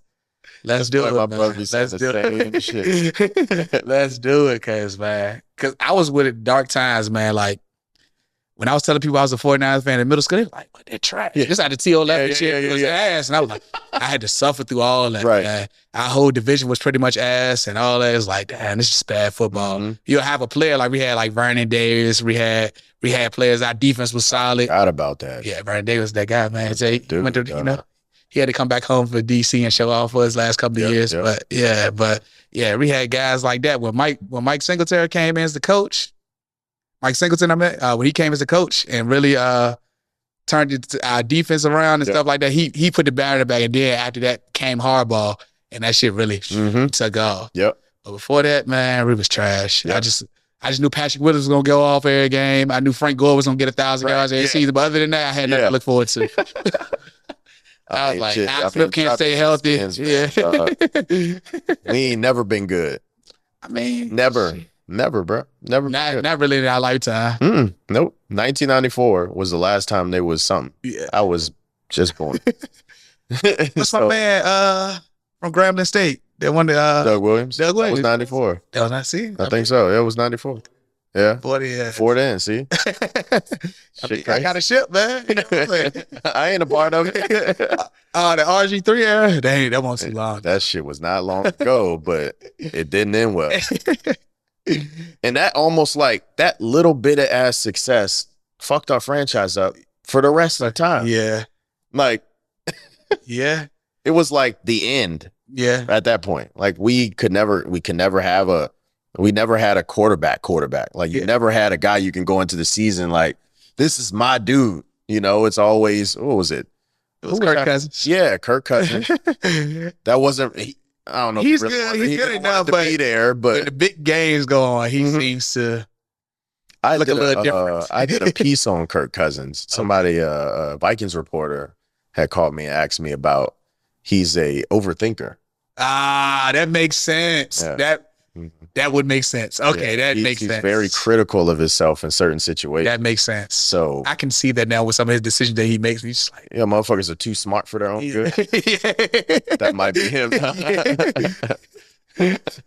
So with that being said, too, I forgot to touch on this. I was supposed to segue, but we started getting into other shit. You were invited to the NFL QB Summit. What? A year ago, 2 years ago? Yeah, I was invited 2022 and 2021. How was that? What goes into that of them even selecting you? Like, so the league kind of has a collective, and that collective is trying to, is an initiative. They're trying to push more young black coaches into the NFL, right? It's a void. It's not enough. And so they pinpoint young black coaches that are doing well and in the space that they see could potentially be, go to that level at some point, whether that's quality control and then eventually moving up to a QB coach and then eventually moving up to a QC, a OC, and then a head coach. So, I mean, I'm in there with like D'Amico Ryans. You know what I'm saying? Like he was with the Niners, D coordinator. Then he's with Houston. Like I'm seeing Gerard Johnson. He is the QB coach with the Houston Texans. Like you're seeing all of these guys that you're, chopping it up with, asking questions, kind of on that, same trajectory, same path. And you're seeing that shit work. Like, for me, I don't necessarily have like the NFL aspirations of, doing all that coaching. But for me, it was for me to go and get smarter as a coach, and to create those networks and be able to talk to guys that I probably never would have talked to before. I was one of the only quarterback trainers there. So everyone else was affiliated with the team. Okay. I was the only one that was independent. Sheesh. That came, so shout out to whoever put my name in. Also, somebody had to put your name in it. Something out of thin air. But being on the phone with Shaq Harris, he was a legendary quarterback. And then Doug Williams, those guys, being able to chop it up with them and talk to them about my future and my plans and things like that. Surreal moment. I mean, every top black coach, you got Eric Bieniemy. He was in there, coolest dude ever. So just being around all those guys, one, it makes you feel like, damn, like I'm doing the right thing. But two is like, it's right there if I want it. Yeah. You know what I'm saying? So it was cool. I mean, we went out to LA. It was one of those once in a lifetime experiences. You know what I'm saying? Especially for a guy, like I said, I wasn't involved with a team. I'm not really, that wasn't like, hey, I gotta go do this. This was like, damn, this is pretty cool. Yeah. Some people looking at it as an audition or, hey, let me go put something in that ear. I'm just observing. I'm just sitting back, and learning. So, but it seems like it's a positive reinforcement to everything you're doing, though. You're doing what you was meant to do with the kids and the training and all that stuff. And if you do decide that you want to go, you get an opportunity, you entertain it. But it seems like, just like you said, you don't even know how you got the invite. It's like, so you was meant to be there for whatever reason. Yep. You learn from it and move on. That's dope. I didn't know how you got, but you had to apply or something. You just ended up there. Cause I seen you in the picture and shit. I seen the big Orions in the picture and all that stuff. So I'm like, oh damn, like. Yeah, I got a call. Like I said, Shaq Harris had called me and he was just like, yo, like, you want to fly out? I'm like, yeah. I met a lot of good guys in the space. And it just, like I said, it's really cool to know that it's some people in that space that are looking out for me. That was just being in LA, doing all the NFL stuff. It was cool. Yeah, that's all right. That was your first time in LA? Second time. Okay. Yeah, I've been to LA once. I haven't done shit in LA though. For real? I go just to do something Work, and then come basically. back. Yeah. So you ain't never been like to the Fat Burgers or nothing like that, or In and Out, none of that? I mean, I did the tourist shit. Okay. But I ain't really see LA. You should have took the TMZ tour. You know what I'm saying? I took one tour. It was okay. But again, it was super touristy. Yeah. Like I ain't go see nothing for real. And then the one that I went NFL the schedule was so tight. So hectic, like, So you probably was just in and out your room. Yeah. Had to do something, and then boom. Yeah. It seemed like they run a tight ship. Yeah. So this is I don't know. I'm gonna ask you anyway. So when everything was going on with the whole Kaepernick situation, right? And they called for a boycott of the NFL. That was one of the hardest times for me because I was conflicted. Because being somebody that loves the game, but also wanted to support what he was, because he was the quarterback for my team, also a frat brother, I was standing with him because I believed that some unjust stuff and politics got in the way of him because he still had stuff in the tank to give to the NFL. And everything that kind of happened with his situation, how do you feel about it? How did you take it? Like, I see something recent that he said he's still auditioning. I think that's just, I don't really think I mean, when it first started off, I think every black quarterback could feel, what he was going through. And I think that was a driving force for, it's for me, the size, this is always the excuse when you're black, right? It's he can do this, but can he do that? Or is he smart enough? Is he this, right? So, you listen to all of the things that he's saying, and it's valid because every kid that is black that wants to play this position has to go through it. And so that's why, especially with my black trainees, like, just letting them understand, like, dude, this is how it's got to be. This is why you need it to be this way. And it sucks that you have to have them play a certain brand of football, but at the same time, those are dreams and aspirations. So you want them to know so they are fully prepared for what is going to happen. And so you don't want anybody to ask any questions. You want to be good at every phase of your game so you don't get asked shit. But nonetheless, Kaepernick, I mean, one of the best quarterbacks when he was playing for me, it was very confusing. You know, I always thought like, it's no way it's just that he's not a good quarterback. Yeah. Like, what else is going on? This is no argument here. He's one of the best quarterbacks in the world. If you think about it in the way of, there's only a few NFL quarterbacks, right?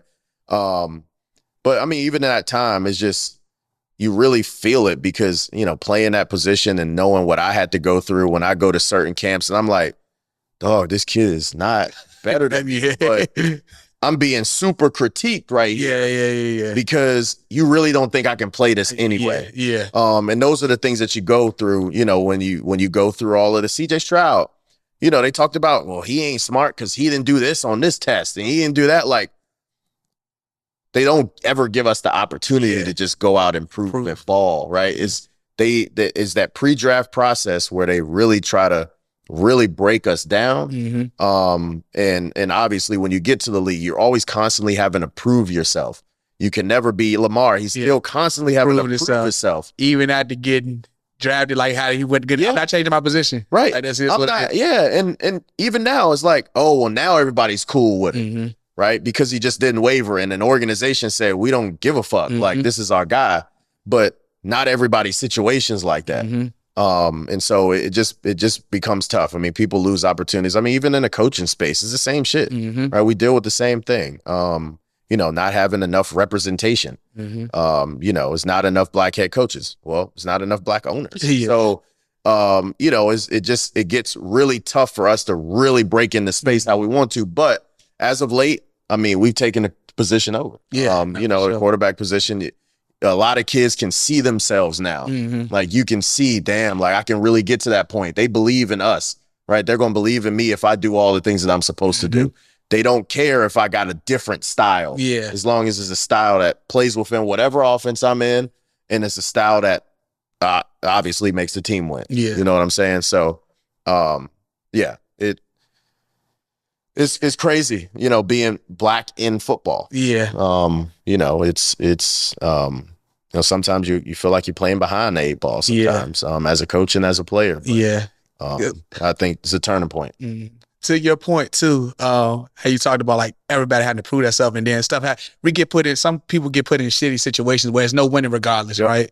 The year that he kind of fizzled out the NFL was because our team sucked, but we switched coaches. So our team took a little hit anyway. So it wasn't that he was playing bad. Our team wasn't the same as before, like at the Harbaugh left. So it was a whole different feel. We see the same thing with the Texans before D'Amico Ryans got there. They had Lovie Smith, but they just gave Lovie Smith that job like somebody take it as a black thing. But knowing the team sucked, they was only gonna win one game. So that's why I was glad that he bucked on his last job. Just like, y'all can fire me anyway. So like, we gonna win this shit. We gonna ruin somebody day. Like, fuck it, we gonna win this game. You know what I'm saying? Like, it's really fucked up when you really think about it. Because you know, when we get promotions and shit, it's almost like the avalanche is about to come. You know what I'm saying? Like, we get promoted, but it's like they know shit's about to be fucked up. But they just need a fall guy. They need a face. Like, I mean, it's happening. Oh, we gave black the opportunity. We gave you the opportunity. We got but it's like they playing in our face. Like, we know what this is, but we gotta take the opportunity too. You know what I'm saying? You got to. You know, what do I look like? I don't work this hard. I'm not gonna take it. And you're supposed to believe in yourself, and I'm sure they all believed in themselves when they got it. But you know, it's the other powers that's over here. Like, all right, So that politics stuff, like, I know it even exists on the lower levels, and we can see it directly. But I know when it gets to that level, it's probably even crazy. Like, it's like the president election. It's like, it's so crazy. Like, how we got, so high school probably like the local government, then college like the state government. You know, like that shit crazy. I can only imagine it gets more serious the higher it goes. And if they don't want you in there, they gonna make it look like you was the one who fucked up. Did all this. You know what I'm saying? So it's just unfortunate. He was fighting against it, trying to go against the system. But even without his fight, we see other quarterbacks like Cam Newton get canceled out quick. And it's like, he still has, with that last year with New England, he had much to work with. He got them 7 games. And y'all bring Mac Jones in. No shade to Mac Jones, but he wasn't better than Cam. He wasn't ready. But y'all on the way like, oh, well, he's performing better than Cam in preseason and in the camp. So release Cam. And you know what I'm saying? Then he got to go to a shitty situation and get back in with the Panthers. And it's like, of course we're gonna lose. You know what I'm saying? Of course I'm gonna look bad. Yeah. We ain't got the team to really do nothing. So I also it's been discouraging to see that, guys take certain stances and then they're no longer good for the NFL. Yeah. You know what I'm saying? Like they're no longer good for the sport because they spoke out on certain things. So, but until we change the top, yeah. it's going to be hard to call the shot. Yeah, the owners, man, the owners. And, sure. They feel a certain way about something, then they're all blocking one dude out. Cam is still, we talk 32. He could be right outside of that 64, backups and starters, right? Or he could, to be honest, he could be on a roster right now as a backup. For sure. No, and sure. he can squeeze into a starter role just like that. Yeah. You know what I'm saying? Like he's a freak of nature. Yeah. Like, guys like that just don't pop up every day. But again, it's so easy to throw him away. Yeah. Once you say one thing, one bad thing, you do one bad thing, or they think that you're bigger than the organization. We don't need you no more. We don't need you no more, right? Yeah. And it's also a not understanding of our culture enough. So, while he thinks he's flashy and this and that and the third, like, bro, just being him. Yeah, this is how he is. Like if he want the damn hat on with the hair out, like why matter? Yeah. But it mattered to so many people. Oh, he's not really locked in on the game. He locked in on his brand, this and that. It doesn't even matter. It don't matter because when he show up on that field, exactly. What the fuck? It's crazy. I do enjoy him in the media space though. I do watch 4th and 1, and I do watch his. He be live streaming playing college football and shit. I be on that. Shout out to Amari Collins. He's his. I guess the guy that runs all the podcasts and all that stuff. He's the other guy that's like the MC. Okay. What they even call him Peggy? That's him. I don't know. Whoever you talk to that be on the other side of the jump, like Peggy. Like but I ain't know he does the production and all that stuff. So he went to Central. Yeah. Hey man, we got some representatives. Man. Yeah.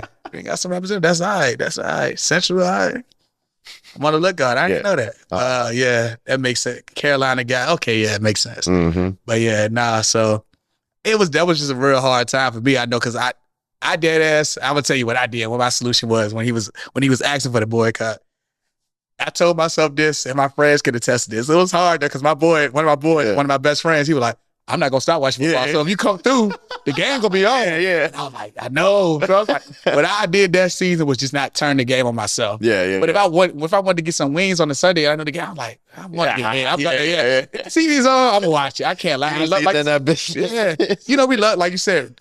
I didn't get a chance to play on the level of you did, but I grew up loving sports, so I love this shit. Right. So it's like, it just sucks. That's the only league that has that elite level of talent where you got. So it's like that. Right. So it's like I was real conflicted about it, but I did my best, and I wasn't really watching, and I don't think we was that good that year. So I was like, it made it easier. It made it easier. But by the time 2018, 2019 hit, I was like, I'm not deprived myself. Nah.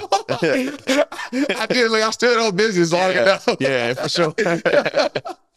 Oh man, it's crazy. I hate to say that, but that's what it was. I was like, but like you said, we love the game, man, and that's why I think this, like knowing that those uphill battles exist, people still take the opportunity jobs to know, like we're hoping one day we'll break through, but it shit change people's lives and stuff like that. You know what I'm saying? I do what I do here. Shit. Yeah. Making sure every kid got an opportunity, making sure every kid is prepared. Whoever comes in my program, you're gonna get the best. But that's On a lighter note, what you feel about Bishop Sycamore? Right, that's the most craziest shit. But it's wild because it's like they got caught. Yeah. But that shit is happening everywhere. For real? Yeah, bro. Do you think under a different tuilages or like coach, they could have actually won some games? I think if they just it wasn't everything was wrong. Everything was wrong. I don't know if he could have. He was just he got a lot going on. Have you watched it? There's a whole lot going on. He didn't even have the right framework. I think he was just trying to pull a fast one the whole time. Now it's some people, they pull a couple trailers together and they're going, have some online classes, online courses, and then, they can field the football team.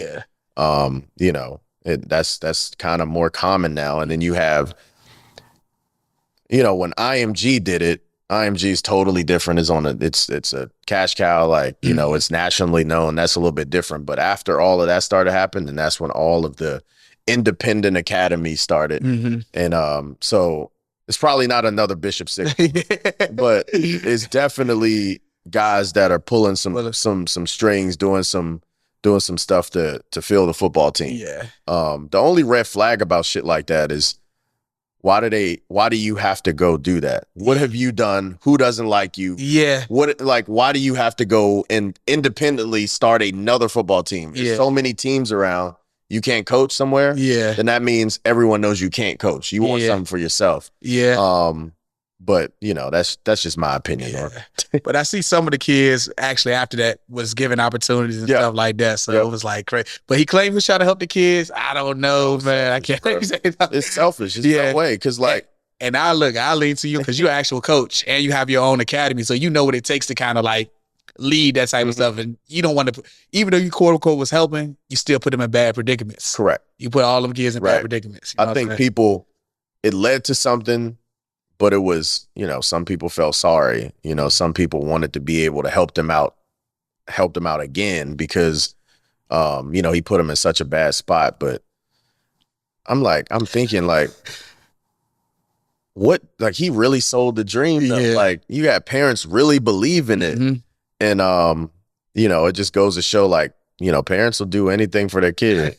But they ain't getting no real documents. Ain't nobody do no research, nothing. Like, they just went on with it. So. And that shit was on TV. I remember when it was on TV, IGN. Like, that day, I think I just had ESPN on. I walked past, I was like, okay. I didn't read who they was playing. I just knew IGN was playing. I was like, I didn't even know they had a football team. I more so knew that basketball program because a lot of NBA talent came out of there. So I'm like, oh, they got a football team? Okay, cool. He whooping ass. That's what I expected, but I didn't know. And then all that to unravel later and to find out this shit was a whole fraud. Right. Like, they 22, getting beat by 17-year-olds. Wow. That was the other part. Like, damn, they old as hell. Crushed. Crushed. Being 20-something years old and playing against teenage and it's humbling, man. At that point, I think that's just what broke it. Like, it was, how is this happening? How are they killing this team? Like, wait, who is this team? Who is this team? Yeah. And the quarterback got hurt like the first play. They had no trainers out there. No trainer. It was the mom. That's crazy. Mom came down. Team mom, the trainer. I can't make this shit up. Yeah, that's insane. So he had them in a How does that happen though? Like, how does the event, like, whoever made that event happen, like, were there no checks? Nothing? Like, I mean, it's on ESPN. It's like, I'm guessing not. I guess for no like birth certificates. No IGN playing, so we're just gonna have it all. You know what I'm saying? That shit crazy. Insane. That shit crazy. And it's also wild because, like, you know, IMG, like, we'll play them. Yeah, exactly. We don't even know who they are. We'll play them. Like, it's no way you knew who they were. Like, it's all right. We'll tell them, y'all want to come. You know, that's like when, like back in the day when Virginia Tech was actually good and they'd play like a team that's trying to get into Division One. And you do that until you get upset for real. And I'll never forget they got upset by Appalachian State a couple of, like, you know, like maybe like 10 years ago. It was like, damn, all right. And that's when Appalachian State moved up to Division One, higher tier Division One. I'm like, see, that's why you can't play. Like, so it's like, can't sleep. They're gonna get your ass. Because once you get down, you down. Playing catch up ain't a good thing. But yeah, man, that was a crazy thing. It's like, I be watching documentaries, so I definitely was tuned into that John on Max, and I was to his interview on the Joe Budden podcast. And I was like, I kind of see why he was able to persuade some people. He seems like, even though he had assholes ways, he seemed charismatic. Yeah, like, you know what I'm saying? I was like, he'd get you. He'd make you laugh a little bit. Yeah, that was it. Just soften you up. Yeah. I felt that too. That's how they get you. The salesman, man. Scam me. That boy was a scammer for real. Have you got a chance to watch the Steve McNair jump that just came on Netflix? I have not. I'm gonna check it out tonight. I was gonna try to watch it before here, but I got caught up working and stuff, and I had other stuff to do. It's one of the best stuff. Yeah, my dog. That was my dog, Steve McNair. Like, so I was a Niners fan already, but my cousin gonna call me out. Chevelle gonna call me out. But I don't say this. He know I used to fuck with Tennessee hard. Like, so Eddie George, Steve McNair, Derek Mason, Frank Wycheck. No, my dog. I was like, this is my team. Look, people, that ain't my team. I ain't picked no team. I like these motherfuckers. It was tough on Matt too. Yeah, I remember bang with him. So Steve McNair, you know, he was the co-MVP with Peyton Manning in like 2001. Yeah. So he was one of my dogs, man. I really banged with Stevie there back. Yeah, I in the gotta day, watch so. that. Yeah, he was wilding, man. He was wild, but the girl wild. But it's like, damn, I knew the story, but now this is gonna be some untold stuff. So some Yeah. more facts gonna come out on it. So, but yeah, messing with a young chick and shit just went like, yeah. So, Hate to see it, bro. top 5 quarterbacks all time.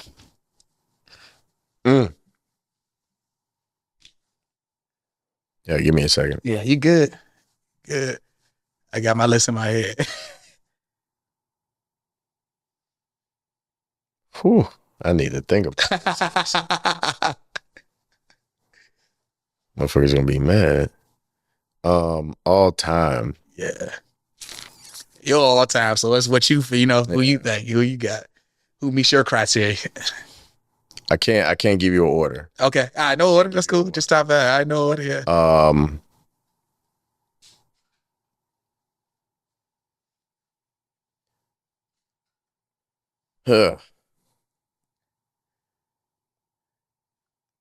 All right, pay homage real quick. Okay. Warren Moon. Warren Moon, yeah.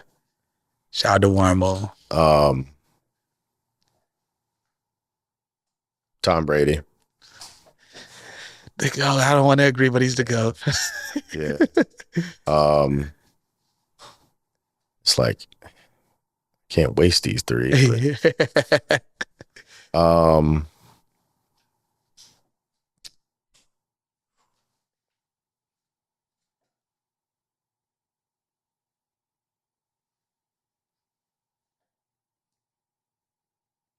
See, you try to be PC with it. You got to be who you fuck with? Who's your top 5? Because Brady, I mean, I got Warren Moon, Brady. Vic is in my top 5. Yeah, that's what I'm saying. Like, say that. Like, yeah, It's in my 5. I felt like you wanted to say it. Like, but I'm like, yeah, Vic like that. I'm drawing a blank for real too. You got paid in that, John? I'm trying to decide if I want to. I mean, you might as well throw him in there. He's in my era, I guess, our era, childhood. All right, Vic, Warren Moon, Peyton Manning, Aaron Rodgers, and TB, Tom Brady. And Tom Brady. Okay, yeah. Mm-hmm. I agree with that. Because Aaron Rodgers, like, I knew that's my dog. It's like he just been good. Yeah, he liked that, man. He just been like that. Yeah. You know, and for my all time, he's definitely one of those guys. Yeah. And you throw in like I like watching old film of Dan Marino. I like those dudes. The Elways, right? The Joe Montanas. Those are guys, especially like, Doug Flutie, those guys. Like I like that because of the size for me. Steve Young, dudes like that. Steve Young, but it's tough for a 5. That's my 5. Like no, but now as growing and watching football in the 2000s, bro.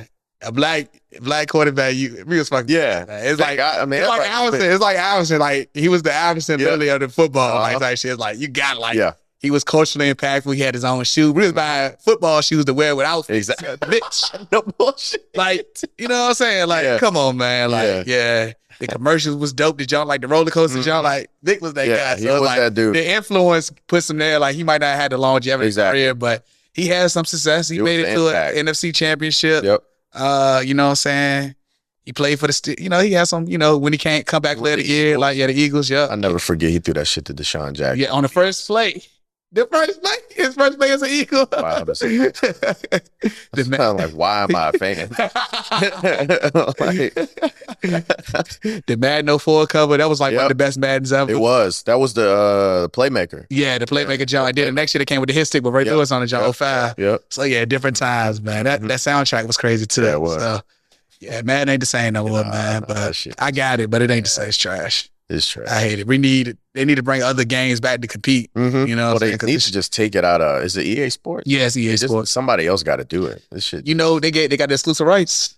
Well, they need to get them bitches. Yeah, they signed like a 20-year deal with them back in the day. Because remember when 2K, they came out with the $20 game, the joint with TO on the job. That joint was one of the best. Just the gameplay and everything. damn, $20. That shit was fun. I still got it. Yeah. I need an Xbox to play it. But yeah, when that came out, I guess they got pissed. Like, we gave y'all the authorization to use our player, and y'all charge $20. Right. So they end up giving the exclusive rights to EA, and EA been running with it ever since. Sense. They tried. And the only reason EA doesn't make basketball games no more, they still got a license, but motherfuckers don't play live no more. So that's the only reason they tapped out. Live 19 was the last one with Joel Embiid on it, and nobody really brought that shit, so they just gave up. Yeah, 2K took that shit over.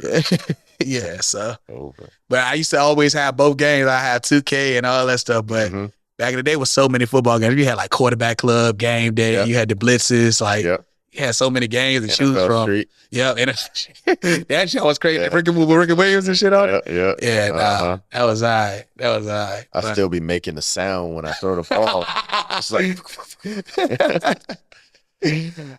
so I'm gonna wrap it up with this last question.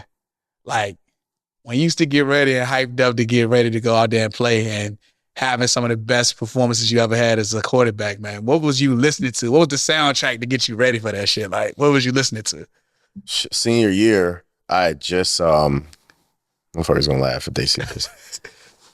I was really like, I just discovered YoungBoy my senior year, bro. So yeah, you got all the Jeezy and shit. Like, the whole hype going stuff. up to all that, but like, that boy, YoungBoy, came on the scene, dog. I ain't listening to nothing else. Before the game, I'm listening to all YoungBoy. So it's wild, seeing him now. But like, I'm on what's that shit? Spinrilla, okay. Spinrilla, and I'm like, YoungBoy, who the fuck is this? I start playing this shit. I'm a Louisiana rap. Yeah. Like I like Webby, Boosie, all that, right? So Trill Fam. So I instantly was like, oh shit, like, this motherfucker got it. But yeah, no, I senior year I was listening to a lot of that. And then I had all my, you had those periods of time where it's like downtime where you can't get hyped up, but you want to listen to something. I like the sound of guitars and shit. Okay. So, I put on some rock or something like that. Instrumentals, some R&B sometimes. But yeah, I hear a lot of you. I wanted this R&B, like just it gets you chilling. And then, you got, 3 hours before the game, you feel like you about to walk or something, you start turning that shit up. But, senior year was hella Uzi, YoungBoy, and Future. And it's good workout music too, so I get it. Yeah. they be having them anthems, man. They be having them anthems. Yeah. But yeah, man. I appreciate you stopping by with us, man. This was great. This was dope. Yeah. I got to talk about football, the old days and shit like that. I've been waiting to tap into my sports side because we been doing a lot of other episodes on stuff, but I wanted to definitely finally get a sports one in because it's part of my personality. This shit I love too. I love sports. I love music, love sports, love podcasts and whatever, but sports is definitely near and dear. And to know my brother right here, elite quarterback one, Division I, made it, what I'm saying? I had to get them all. So I appreciate you again, man. It's a good time. It was good seeing you. It's been a long time. But it's been a couple of years since we've seen each other in person. Man, God damn. But I mean, shit, I was talking to my wife about it. Just I remember those times. Yeah, for sure. Back in the day, doing all that shit, playing basketball, and that had everything to do with my success and who I am today. So I appreciate all y'all because that shit was it made me like that was the time outside. I think I did more of that with y'all than I actually played in games. Okay. Like, we were going at it. Yeah, for sure. There was some battles. There was some battles out there in the grass. Goddamn Trayvon, yeah, Larry. Yeah. He used to get it in. Yeah. Dion. Yep. No, I appreciate you though, bro. Oh yeah. Let them know where they can find you at, your socials and everything, and how they, if anybody interested, quarterback trying to get to Trinity. Yeah. So you can find me at m.bell_ on Instagram and Twitter. And then if you got any young quarterbacks learning or wishing to learn a little bit more about the game, that's Undefeated Quarterback Training, and that handle is Undefeated QBT on Instagram and Twitter. So just reach out, info@undefeatedqbt.com, and we'll get back to you, give you some program options and things like that. But it's a growing community. We call it a community of quarterbacks. Yeah. And we got, if you want to get better, we're right here. So appreciate you, bro. Yeah, man, no problem, man. And y'all can follow me at I Love Dom 91 on IG. Follow my TikTok, Twitter, all that stuff, man. This has been another great episode of Dialogue with Dom. Signing out. Yeah.